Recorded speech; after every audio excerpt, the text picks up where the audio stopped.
Ilchot Purim, Siman Tavresh Tzadik Dalet, 694. Ouais. Alors on avait commencé hier au fait dans le désordre, on a commencé par la mitzvah de Zecher de Machatit HaShekel. Tu as trouvé où c'est là? C'est là, c'est bon. Ouais. Et là on va commencer la halachot de Matanot Laevionim. Kol Adam, c'est une ligne dans le Shulchan Aruch et on verra qu'il y a beaucoup à parler. Chayav Kol Adam liten lefachot shete matanot leshne aniyim. Il faut donner 2 cadeaux à 2 pauvres. Ça veut dire 2 cadeaux à 2 pauvres, c'est 1 fois 2. Enfin, c'est quand c'est à 2 personnes, ça fait 2. C'est quand même à chacun donner une part. C'est-à-dire à au moins 2 pauvres le jour de Purim, on est obligé de donner à 2 pauvres. On verra combien. Ouais. Le Rama, on l'a étudié hier. Bon, on verra peut-être si on... Non, c'est quoi cette mitzvah d'abord? Alors d'abord, il faut savoir, Ben Ish ou Ben Isha, dit le Mishnah Berurah, que ce soit un homme ou une femme est obligé de faire cette mitzvah. Ça veut dire, bien que les femmes en général sont exemptées des mitzvot assez Shazman Gerama, des mitzvot assez qui dépendent du temps, mais pour Purim, elles sont obligées. Pourquoi? Pour 2 raisons, la Gemara a dit. Pour Purim et Chanukah, elles sont obligées. Pourquoi? Pour 2 raisons. Premièrement, le décret était aussi contre elles, donc le miracle s'est appliqué aussi sur les femmes, et aussi, la Gemara a dit, très intéressant, parce que Chanukah et Purim, la grande partie du Nes, une grande partie du Nes, c'était par des femmes. Esther Amalka, Yehoudite, dans le cas de Hanouka. C'est la raison pour laquelle, Afhen Ayub et Oto Hanes, c'est 2 explications dans les Rishonim, c'est la raison pour les femmes sont obligées. Donc, maintenant, Laevionim, il faudra donner une femme. C'est quoi donner une femme? Comment une femme elle donne? Arrête, je ne parle pas des nouvelles femmes, moi. Je parle des femmes dans le temps. Ouais, dans nos femmes Baruch Hashem, c'est le mari qui fait tout. Alors là, il y a une discussion. Il y a qui disent le fait que le mari donne, ça veut dire, au fait, je vais donner, on va dire, à 4 pauvres. Ouais. 2 pour moi, 2 pour ma femme. Il y a qui disent, ça suffit. Je donne dans ma tête, c'est pour ma femme. Je dis que c'est pour ma femme, ça va, ça suffit. Il y a qui disent qu'il faut mieux que l'argent appartienne à la femme. Donc, je vais donner l'argent à la femme. Je lui dis, tiens, le billet, ça devient à toi. Et si elle veut, elle me dit, bah ça y est, je vais m'acheter maintenant des bijoux avec. C'est-à-dire c'est son argent. Et ensuite, je le reprends pour le donner au master. Quand c'est par carte bancaire, je ne sais pas comment on fait. Bon, mais ce n'est pas obligatoire. Si on peut, c'est tout ça à la choda comme c'est des marloquettes. En plus, on voit que le coutume, ce n'était pas comme ça. Donc, personnellement, au gabaï, je donne au gabaï que lui, il lève l'argent, et l'argent appartient à ma femme. Mais Meikaradine, ça suffit qu'on donne au nom de sa femme. Ouais. De même pour les enfants, si on veut donner pour les enfants, ça suffit qu'on donne au nom de nos enfants. Si on veut, dans ce cas-là aussi, on est maknir, on donne l'argent aux enfants, on peut donner par un intermédiaire, c'est une halakha. Par exemple, si je veux offrir à Gershom de l'argent, je te donne un billet, je te dis, prends cet argent pour Gershom. Et dès que tu as levé l'argent, le billet appartient à Gershom et je ne peux plus le prendre, c'est du vol. Donc, Milkaradine, le poskim, suffisamment de poskim nous disent, et c'est ça le minhag, c'est pour ça qu'on ne va pas bouleverser, il suffit de donner, le mari va donner, le chef de famille va donner au nom de sa femme, au nom de ses enfants, et ça peut être l'inverse dans certains cas, ouais. Il y a la femme qui veut accomplir la mitzvah et son père et son mari, malheureusement, il est un peu déconnecté pour l'instant, elle peut donner, si elle a le droit, c'est-à-dire si dans la halakha, il faut savoir que l'argent appartient au mari. Sauf si on se conduit autrement. Ouais. Normalement, d'après la halakha, l'argent que la femme gagne appartient au mari. Et le mari, en échange, il est obligé de la nourrir. Mais la femme, elle peut décider, j'ai pas besoin que tu me nourrisses, et l'argent m'en appartient. C'était en fait dans le temps, la majorité des femmes ne travaillaient pas, elles préféraient être, avant le féminisme, elles préféraient être une sécurité sociale, que mon mari, lui, s'occupe de toutes les finances, moi je travaille, ce que je peux gagner, tant mieux, ce que je peux pas gagner, c'est pas grave. Mais donc c'était une takana, c'était institué pour le bien de la femme. Ouais. Mais, comme c'est pour le bien de la femme, on m'a dit qu'une femme peut décider, je gagne suffisamment bien, laisse-moi tranquille, je fais à part. Donc, séparation de biens, ça peut exister d'après la Torah, faut savoir. Mais, si on ne l'a pas fait, l'argent appartient au mari. Et bon, aujourd'hui, c'est un peu une mentalité différente, mais dans le temps, le mari fait attention, hein, tu n'as pas le droit de prendre l'argent sans la permission, si la femme prenait, c'était du vol. Mais aujourd'hui, c'est une mentalité différente, donc en général, on permet Ouais, c'est pas, je pense, hein. J'espère que c'est comme ça. Donc, si la femme elle peut se permettre de prendre la tzedaka et donner même pour son mari, donc, si on veut accomplir la mitzvah encore d'Hidour, on va donner l'argent concrètement à sa femme ou à ses enfants et ensuite reprendre pour la donner à la tzedaka. C'est quoi la raison de cette mitzvah? Alors là, c'est intéressant. Dans Mishloach Manot, les poskim ont parlé.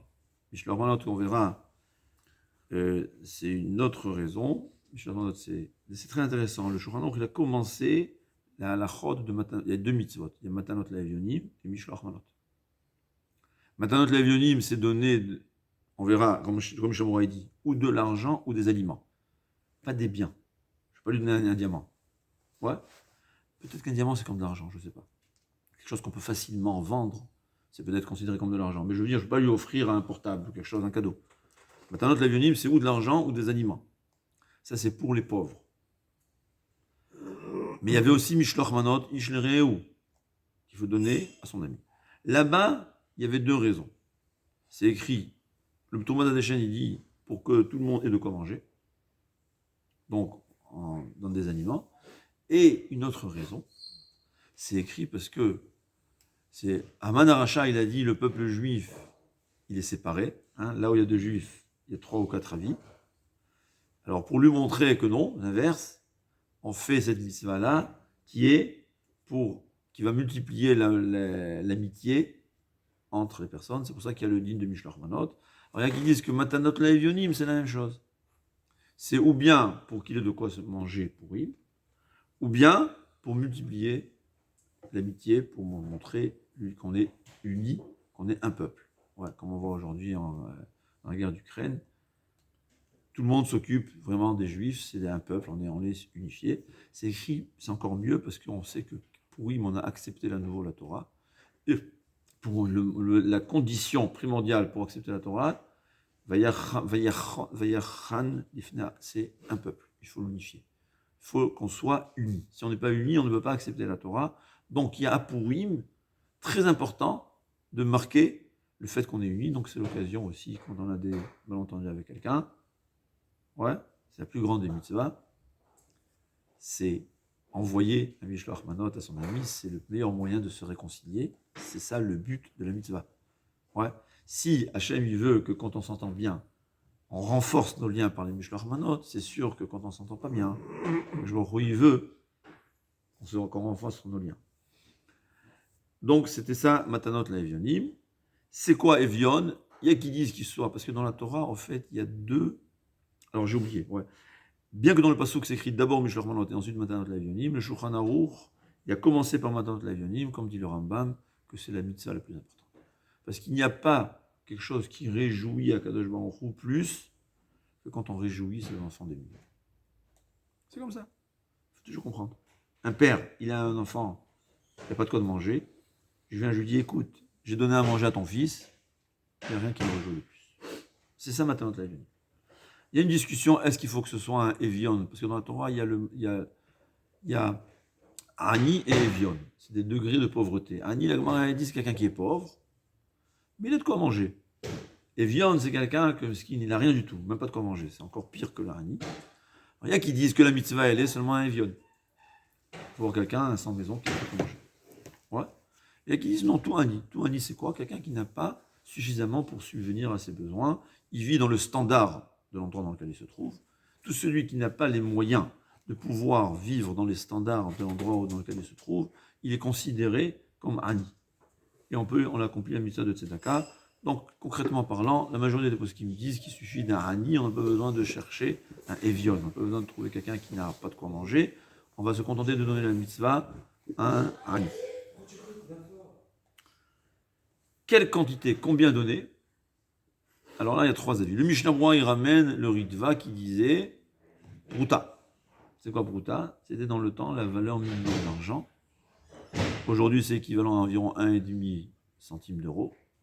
Donc, d'après le Mishnah Berurah, si on le fait strict, tu donnes 2 centimes, tu accomplis 2 fois 2 centimes, tu accomplis la mitzvah. Mais la grande majorité des poskim, alors, c'est écrit que quelqu'un qui est pauvre, lui-même, il doit accomplir la mitzvah. Alors, c'est possible que quelqu'un qui n'a vraiment pas les moyens, il peut s'en sortir en donnant 2 fois 2 centimes. Mais la majorité des poskim, le Kafachim, le Ben Ishraï, tout le monde dit, premièrement, on ne peut pas dire qu'aujourd'hui une prouta ça vaut quelque chose. C'est vrai qu'une prouta, dans certains pays d'Afrique, c'est quand même beaucoup. Alors c'est possible que c'est valable. Mais aujourd'hui, donner une prouta, ouais, c'est vraiment rien. Alors, même si tu veux t'appuyer sur le Mishnah Berurah, moi je dis il faut t'en donner 1 euro. Quelque chose qui a un sens quand même. Ouais. 1 euro, je pense que c'est quelque chose que le Hani, tu ne moques pas de lui. Mais quand même, il y a qui disent, en tout cas même les poskim sfaradim, ils disent, il faut donner de quoi se nourrir. Un repas minimum. Combien ça coûte si je m'en vais acheter une baguette avec de quoi se nourrir? Donc 5 à 10 euros, je pense. Ouais, on peut se faire un repas minimum, je crois que c'est possible. Donc, c'est ce qu'il faudra donner si on veut accomplir la mitzvah. Rav Eliashiv, il disait, et c'est ce qu'on essaie de faire, de donner une somme qui va réjouir le pauvre. Voilà, 5 euros, il dit merci. Tu donnes 20 euros, c'est un sourire quand même, non? C'est ça la mitzvah. Donc, l'idéal, c'est de donner un minimum, d'accomplir la mitzvah comme il faut. Donc, je vais donner à 2 pauvres 20 euros. Et après, le reste, on peut donner, c'est pas obligatoire. Donc, je vais continuer à donner. Et comme dit le Mishnah Rambam, il n'y a rien de mieux, c'est la plus grande des mitzvot. C'est le moment que Rami a institué cette mitzvah. C'est une mitzvah double. On peut déduire ça du maaser? Hein? Très bien. Est-ce qu'on peut déduire du maaser? Non. La base, non. Donc, les 2 fois, les 2 premiers pauvres, et si tu vas accomplir la mitzvah comme il faut, 2 fois 20 euros. Ouais. Si on peut pas, alors 2 fois 10 euros, je pense que. Même 10 euros, je pense que ça va réjouir, non? Peut-être que j'exagère quand je dis 10 euros. En Eretz, on dit 50 shekels. C'était comme ça qu'on disait. C'est d'entendre Rav Eliashiv, peut-être aujourd'hui, c'est pas. C'est ce même endroit. Hein? Ça fait ça, hein, ça fait... Ouais, je sais pas, quelque chose qui va réjouir un pauvre. Tu donnes 10 euros. Hein? Et là, tu lui donnes quelque chose, il te fait merci. Il y a le merci avec le sourire, c'est combien? Hein?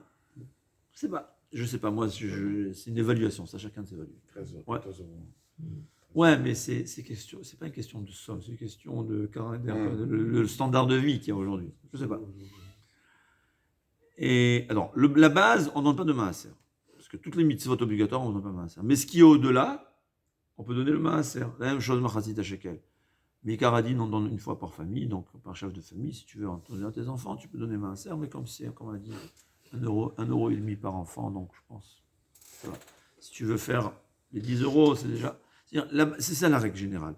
La base, le basique, c'est pas du maaser. Tout ce qui est le reste, on peut donner du maaser. Donc on a dit, il y a 3 avis différents. J'appelle ça une somme quelconque. Je ne pense pas que c'est une prouta, comme il faut dire. Comme dans le temps, 2 centimes, je ne pense pas. Parce qu'aujourd'hui, vraiment, ça n'a aucun sens. Mais une somme, un demi-euro ou 1 euro, je ne sais pas. C'est des choses d'évaluation. Chacun, comme on a dit, chacun il a son évaluation. Ouais. Et comme on a dit qu'il y a 3 mesures. Il y a l'avare, le bénoni et le généreux. Au fait, les 3, ils donnent leur minimum. Celui qui est avare, il donne leur maximum, je m'excuse. Ouais. L'avare, c'est son maximum. Le bénoni, c'est son maximum. Et c'est une question du cœur. Il y a quelqu'un qui te dira, ah, moins de 20 euros, le pauvre, il ne sera pas réjoui. C'est comme ça qu'il vit. Il y a quelqu'un qui te dira, non, tu lui donnes 10 euros, il va te remercier. Chacun de... On ne peut pas fixer des choses. Ce n'est pas des choses qui se fixent. Ce n'est pas une halacha. C'est quelque chose de shikul da'at qui est, même parmi les rabbanim, tu auras des avis différents. Mais ce qui est sûr, c'est plus le sourire du pauvre, il est grand, plus le sourire d'Akadosh Baruch Hu est grand. Ça, il faut être sûr. Ouais, c'est comme ça. Maintenant, il faut donner. Quand est-ce qu'il faut donner? Normalement, il faut, si on a la possibilité. Si on n'a pas la possibilité, c'est pas grave, on donne que ça arrive avant Pourim. Mais il faut que l'argent arrive pendant Pourim au pauvre. Ça, c'est obligatoire. Est-ce qu'il faut que je le donne pendant Pourim ou pas? Là, c'est discutable. C'est sûr qu'à posteriori, c'est pas grave, même si j'ai envoyé par poste le chèque, on va dire. Ouais, le billet, je l'ai envoyé par poste, j'ai envoyé aujourd'hui, ça va arriver à Pourim. C'est sûr que la mitzvah a été accomplie. Mais il y a apparemment, surtout d'après la Kabbalah, il y a une importance d'accomplir la mitzvah le jour même. Parce qu'apparemment, la mitzvah, le jour de Pourim, elle a beaucoup plus de valeur que quand tu l'as fait un autre jour. Mais ça, c'est seulement si on peut. Ouais. Aujourd'hui, on peut par carte bancaire, donc je le fais le jour de Pourim, ou bien tu peux donner à quelqu'un et tu lui dis, tu vas donner le jour de Pourim, pas avant Pourim. Ouais, c'est comme ça qu'on peut faire. Donc, il y a une mitzvah, c'est-à-dire il faut que ça arrive. Comment on dit, si j'ai pas le choix, c'est pas grave. Ça peut arriver avant Purim. Mais il faut, on va dire, que ça arrive le jour de Purim. Est-ce qu'on est obligé de donner le jour de Purim? On peut donner avant. C'est valable totalement, les khatrila, même si je donne avant, pour la shlemut de la mitzvah, c'est-à-dire pour que la mitzvah soit dans sa plénitude, il vaut mieux donner le jour même. La question qui se pose, c'est est-ce que je peux donner à quelqu'un de Yerushalayim? C'est-à-dire, bon, chez nous, ici, c'est le 14, et là-bas, c'est le 15, c'est une marloquette. Quand c'est une marloquette, je déconseille. Ouais. On ne peut pas trancher. C'est des gdola poskim qui disent comme ça, des gdola poskim qui disent comme ça. Donc, la base de, comme on dit, par exemple, tu peux donner ici, je ne sais pas, on peut donner un peu, et là-bas, on en a plus. Il faut savoir que les maasé, les khatrila, a priori, il faut donner aux pauvres de ta ville. C'est ça l'art. C'est d'accord? Alors, je ne sais pas, il y a ici des gens qui s'en occupent.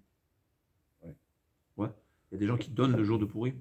Le quasi, tout le monde donne le jour de Purim ici. Enfin, Non, mais le quasi, il distribue, ouais, qui donne aux pauvres le jour de Purim. Non, c'est de distribuer aux pauvres le jour. Non, moi je le fais en Israël parce que là-bas ils le donnent le jour même. Mais ici, alors non, c'est malheureusement c'est un problème. Mais s'il y avait un organisme qui s'occupait de donner le jour de Purim lui-même, il y a un avantage de donner aux habitants de ta propre ville, c'est sûr. Mais il faut savoir que Eretz Israël, c'est équivalent à la même hauteur, et surtout Yerushalayim, c'est à la même hauteur que ta propre ville. Ça veut dire il faut donner aux habitants de ta ville plutôt que aux habitants de notre ville. C'est ça la mitzvah. Ani Rakodmim. Sauf si c'est ta famille. Ouais, c'est une autre chose. L'idéal, c'est de donner à sa famille. Il n'y a rien de plus proche. Quelqu'un qui a un frère ou quelqu'un de proche. Ouais. Que ça vit en famille, là aussi. Mais quelqu'un qui est proche, que je connais bien, c'est l'idéal de lui donner. Ouais. Ou ses enfants qui sont mariés. C'est l'idéal. Mais comme il dit le Chafetz Chaim, il faut moitié-moitié. Il faut toujours partager. La même chose. Ouais. Moitié à sa famille, moitié aux étrangers, moitié aux habitants de ta ville et moitié aux habitants d'Eretz Israël, parce que Eretz Israël, ça a la même valeur que les habitants de ta ville. Sauf dans le cas de Nona Yerushalayim, que là, la base, l'affaire, la mitzvah elle-même, l'affaire seulement avec ceux qui habitent dans le 14, qui font le 14, et si tu veux en plus, comme bon prochain on en a un peu plus, on peut donner aussi à ceux de Yerushalayim. Je crois qu'on a passé en revue tous les détails de la halakha. Bon, je pense. Est-ce que j'ai oublié quelque chose? Oh. Ah, là, ça va. D'accord. Allez, Batsar.